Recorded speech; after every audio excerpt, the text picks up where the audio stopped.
ئێستا لە باشووری کوردستان قمار بە ژن و خاکەوە دەکرێت لە ڕێگای هەندێک میدیا لە میدیا تیڤی سۆشیال میدیا ژەهری بێئەخلاقی دەڕژێن و بە عەقڵ و زیهنی کۆمەلگادا و کولتوری دەستەمۆکردنی ژنان پەرە پێدەدرێت و کولتور لە ناو دەبەن.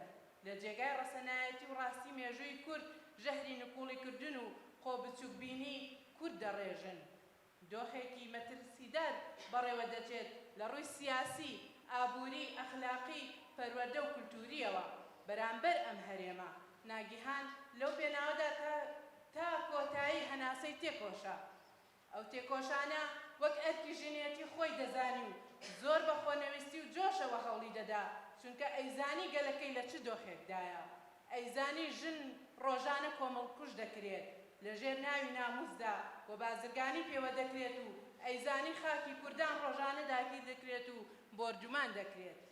ناگیان بۆ ئازادی تێدەپۆشە بە ئەوینەوە باسی لە جەوهەری ژن دەکرێت، چونکە دەیزانی ئەوین بێ ئازادی و بێ تێکۆشان تەنها درۆیەکی ڕزیوە. هەوڵی سەرکەوتنیدا، چونکە سەرکەوتن عەشق و ئازادی دێنێ، ئەوەی تێنەکۆشێت سەر نەکەوێت عەشق و ئازادی و خاکی نابێت. ساڵێک بەر لە ئێستا و لە ڕۆژێکی وەک ئەمڕۆدا ناگیهان ئاکارسەر کە ژنە میدیاکار نووسەر و شۆڕژگەڕێکی کورد بوو، دووچاری پەلامارێکی چەکداری هات و گیانی لەدەستدا. تەمەنی خۆی بۆ دۆزی کورد و تێکۆشانی ئازادی ژنان تەرخان کردبوو. لەو پێناوەشدا باجی گەورەشیدا بوو. لە هەر چوار لای کوردستان ڕەنجی کێشا بوو تا ئەو ساتە وەختی بە 11 فیشەک شەهید کرا. بۆ تاکە ساتێکیش لە خەبات و تێکۆشان دانەبڕا، بە هەر کوێیەکدا ڕۆشت بێت و قسەی لەگەڵ هەر کەس کرد بێت ئاسەوار و کاریگەری بەجێهێشتووە.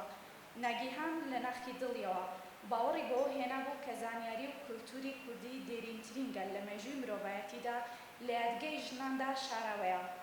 کۆکردنەوەی یادگەی سەدان ساڵەی گەل لە مێژووی مرۆڤایەتیدا کۆکردنەوەی یادگای سەدان ساڵەی ژنانی سەر ئەم خاکەی کەوا کراوە بە 4 پارچەوە دەبوو بە کۆنکرێتی بنیادنانی کوردایەتی لەسەر بنچینەی ئازادی لە بەرامبەر بۆ وێرانکاریانەی کۆمەڵکوژی کیمیایی و ئاوارە